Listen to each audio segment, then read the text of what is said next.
U.S. Secretary of State Mike Pompeo visits Guyana. GWI owes GPL $7 billion.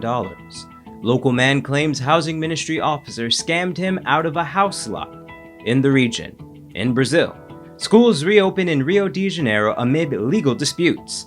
And internationally, World Health Organization warns Europe over 300,000 COVID-19 cases in 1 week. Greetings and welcome to another edition of Channel 2 Headline News Update. I am George Gonzalez. Thank you for joining us. The United States Secretary of State Mike Pompeo arrived in Guyana yesterday on an official visit.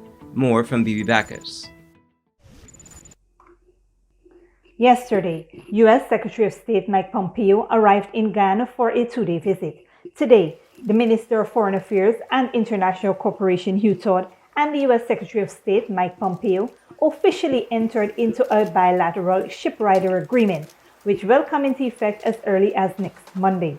The agreement will allow the police to designate qualified law enforcement officials to act as law enforcement shipwriters. These officers ride along with the U.S. patrol boats, and if they spot a suspected drug vessel in Guyanese waters, the officer can authorize the Americans to pursue them in Guyanese jurisdiction. In keeping with his proposed agenda for this visit, Pompeo also signed a Growth in the Americas Memorandum of Understanding. This agreement seeks to draw more U.S. private sector investment to build Guyana's physical infrastructure, energy sector, and the digital economy. The Secretary of State is the highest-ranking American official to visit Guyana in over 3 decades. Once Pompeo departs Guyana, he is expected to visit Brazil next. For Headline News Updates, Bibi Bacchus. Thanks, Bibi. During his visit, Secretary of State Pompeo announced that some US $5 million will be given to the government to help Venezuelans who have fled to Guyana. By some estimates, there are upwards of about 40,000 Venezuelan migrants currently living here. Rescinding the United States' ban on catfish was also discussed during his visit. GWI owes the Guyana Power and Light over $7 billion in unpaid electricity usage. Here again is Bibi Bacchus. The Guyana Water Incorporated has informed the Guyana Power and Light that it is unable to pay its bill of over $7 billion. However, GPL is hoping that the government will offset part of the debt that is owed to the company. During a hearing of the Public Utilities Commission on GPL's operating standards and performance targets, the power utility company noted that GWI's average monthly electricity bill is about $220 million to $250 million. They noted that the debt was racked up over a course of 2 years. GPL's Deputy Chief Executive Officer Renford Hummer described GWI's non-payment as a major challenge to reaching their stated goals, adding that if GWI had been paying their bills, it would have met its target and overall performance goals. For Headline News Update, Bibi Bacchus. Thanks, Bibi. Stick around. Coming up after the break, local man claims housing ministry officer scammed him out of a house lot.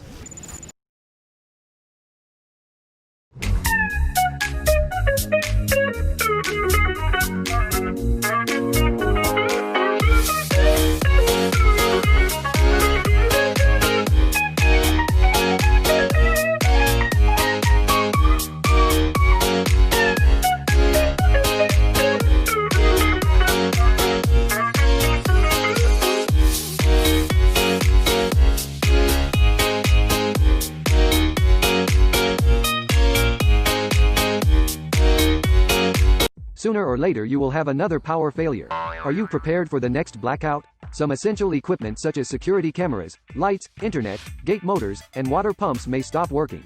How can you prevent the next blackout? InverterTech has an affordable solution for you. A strong UPS system which uses the latest inverter and solar battery technology to prevent blackout. We smartly calculate your average power demand so you don't spend more than you need to. Call 223-2233 for more information.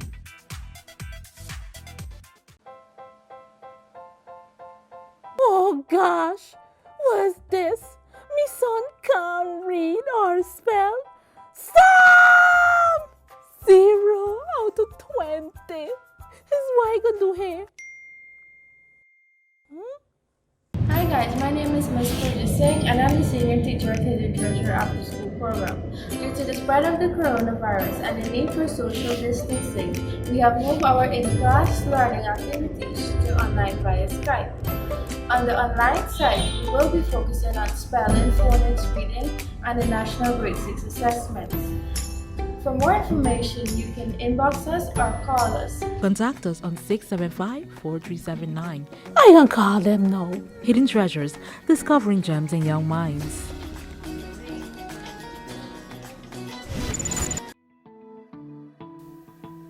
Welcome back.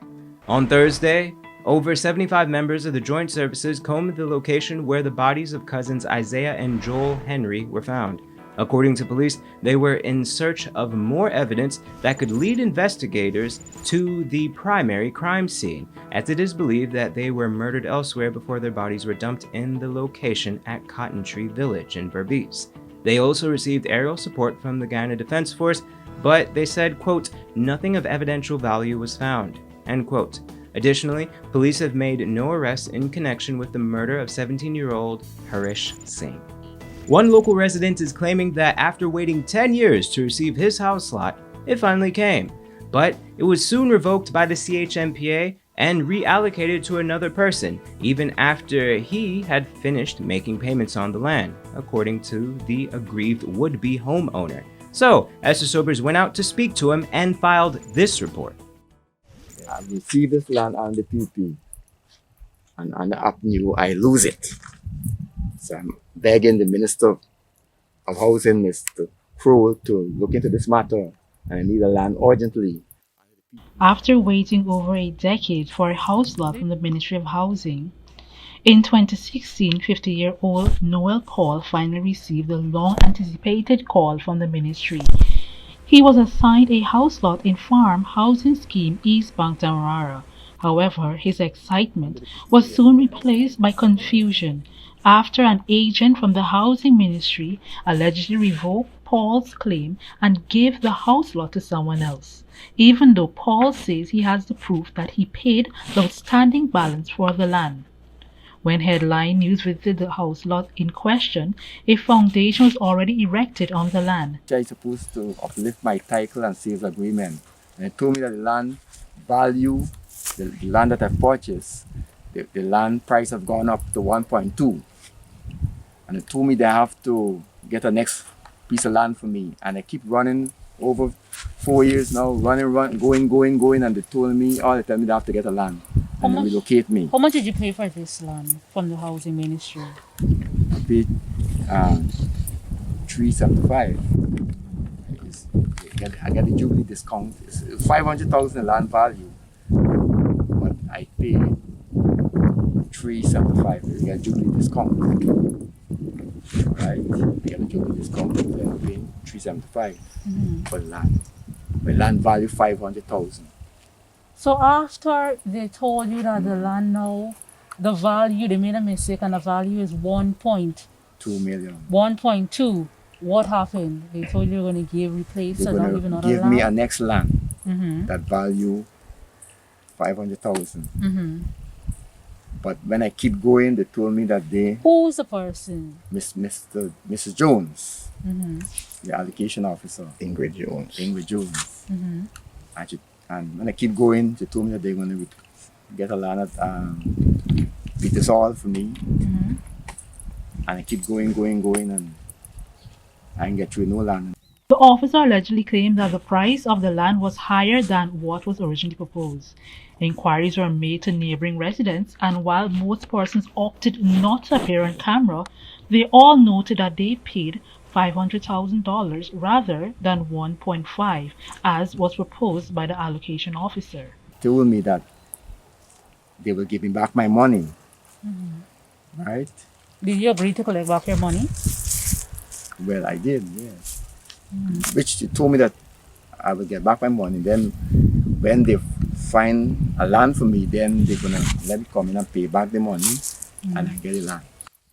Paul is hoping to be assigned another house lot so that he can finally have a place to call his own.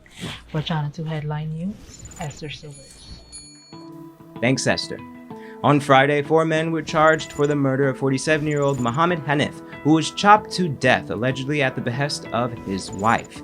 56-year-old Sarju Matadin of Bath Settlement, 52-year-old Devin McMallan of Number 28 Village, 29-year-old Royston Dowden of Bath Settlement, and 21-year-old Ivan Lindo of Waterloo Bath Settlement were not required to plead to the indictable charge. They were accused of having killed Hanif when they invaded his home in Experiment, West Coast Berbice on September 12, 2020. The 4 men are expected to return to court on October 2nd. Don't go away.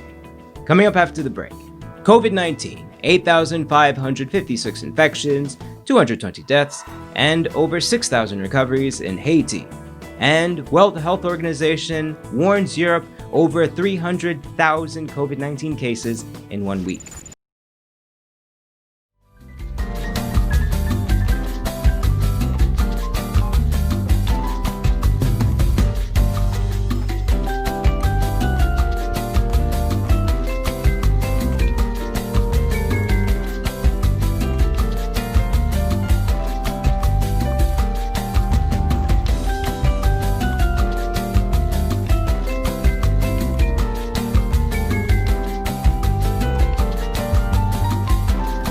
Sooner or later you will have another power failure. Are you prepared for the next blackout? Some essential equipment such as security cameras, lights, internet, gate motors, and water pumps may stop working.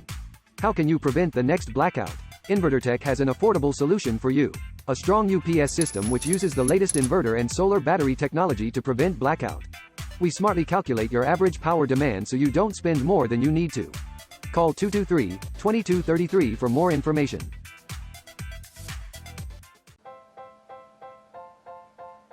Oh gosh, what's this? Me son can't read or spell. Stop! 0 out of 20. Is what I gonna do here? Hi guys, my name is Ms. Singh and I'm the senior teacher at the Treasure After School program. Due to the spread of the coronavirus and the need for social distancing, we have moved our in-class learning activities to online via Skype. On the online site, we will be focusing on spelling, phonics, reading, and the National Grade 6 assessments. For more information, you can inbox us or call us. Contact us on 675-4379. I can call them now. Hidden Treasures, discovering gems in young minds.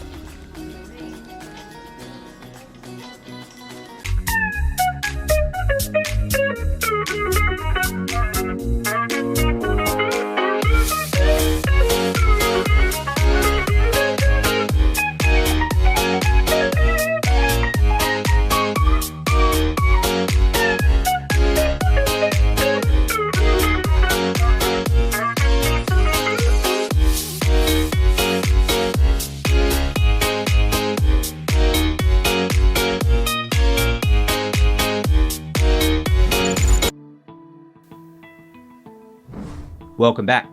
Now we take a look at news in the region and around the world. Haiti's Ministry of Public Health announced that it had detected 15 new cases of coronavirus infection on the island, bringing the country's total to 8,556 infected with 220 deaths. Haiti is the Caribbean region's 4th most affected country, surpassed by French Guiana with 9,623 cases and 65 deaths. Puerto Rico with 18,252 cases, 570 deaths, and the Dominican Republic with 106,136 cases and 2,022 deaths. Schools in the Brazilian city of Rio de Janeiro have reopened, but nobody knows how long they will stay open. Legal disputes between mayors, governors, and trade unions have left students and teachers in limbo. Al Jazeera's Monica Yankru has more. The deadly pandemic kept this school closed for 200 days, but not anymore. Children are back in class, despite Brazil remaining the world's 3rd largest COVID-19 hotspot. I'm afraid, but we have to take a risk, right? Not all students have returned, but 10-year-old Isabella has decided to take the plunge. She's taking precautionary measures against coronavirus and says she prefers being back at school than at home learning online. But Isabella's first class in 6 months may be one of her last. We've had 4 injunctions in 48 hours. We don't know what will happen next. All over Brazil, decisions are taken one day and radically change the next week. Political squabbles have turned Brazil's educational system into a shambles. Isabella's family of 5 is struggling to get used to the pandemic and to the changing guidelines. The only rule in Brazil is that there is no rule, whether to wear masks or not, whether to reopen schools or not. Mayors say one thing, governors say another. Trade unions fight back and the federal government has no policy. Every family is on its own. Isabella's daughters study at a private school, but lessons will remain online. Her son Bruno was accepted by a public university free of charge. He had 1 week of classes before the pandemic shut down his college. His father Fabio is a teacher at the state-funded school for the hearing impaired. This is the first time he has stepped into the building in 6 months, and it is still empty. A huge percentage of Brazil's public school and college students have no access to internet or the means to follow online courses. But many in Brazil say children should be back in class and have staged protests to make their point. If bars, stores, and shopping centers have reopened, they say, then schools should be allowed to do the same. Before the pandemic, this school had 180 students. The first day it reopened, only 38 showed up. The second day, only 5. Brazilians aren't sure if schools should be open or not, if it's legal to do it or not. There's only one rule everybody seems to agree with. Playgrounds like this one are off limits. The owner says she followed all the safety procedures, but Brazilian authorities keep going back and forth. Some parents need to leave their children here because they have to go to work and don't have good internet connection for online classes, but they don't know who to trust.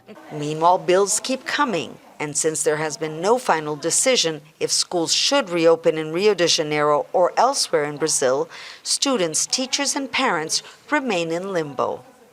Monica Yanakiev, Al Jazeera, Rio de Janeiro. And internationally, the number of coronavirus cases globally has now passed 30 million. As the World Health Organization sounds an alarm over the rising rate of transmission across Europe. More than 300,000 people have been infected there in the past week. Al Jazeera's Nadim Baba reports. Newcastle, northeast England, a major city and now part of a huge region under new COVID restrictions. From Friday, more than 1.5 million residents can't socialise with people outside their household or social bubble, and bars and restaurants have to close by 10 in the evening. The UK government says it agreed the measures with local councils following a sharp rise in infections. I think we should follow the rules to make it go quicker. I think people not really follow the instructions. They should. Yeah, but I'm quite happy about it to, do whatever we need to do. Yeah, to stop the virus. I don't think the household thing's really fair, because then I can go to work with other people that aren't from my household, but then I can't socialise with my friends. So that doesn't really make sense.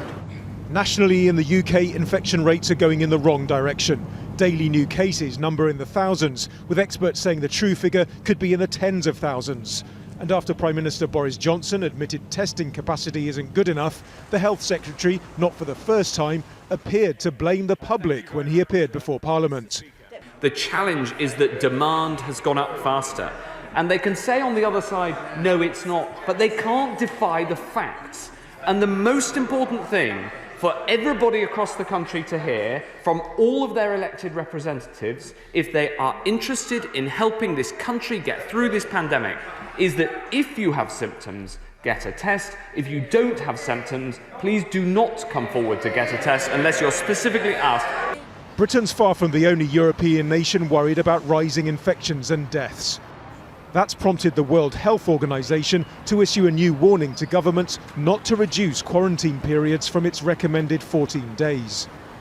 In the spring and early summer, we were able to see the impact of strict lockdown measures. Our efforts, our sacrifices paid off. In June, cases hit an all-time low. The September case numbers, however, should serve as a wake-up call for all of us. Although these numbers reflect more comprehensive testing, it also shows alarming rates of transmission across the region. In Italy, the Alitalia airline is now trialling 2 domestic coronavirus-free flights per day. Passengers are offered a COVID-19 test at the airport before flying. The results come within half an hour. Only those testing negative can fly. That's all for today's regional and international news. Here is your 3-day weather forecast.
That's it for this edition of Channel 2 Headline News Update.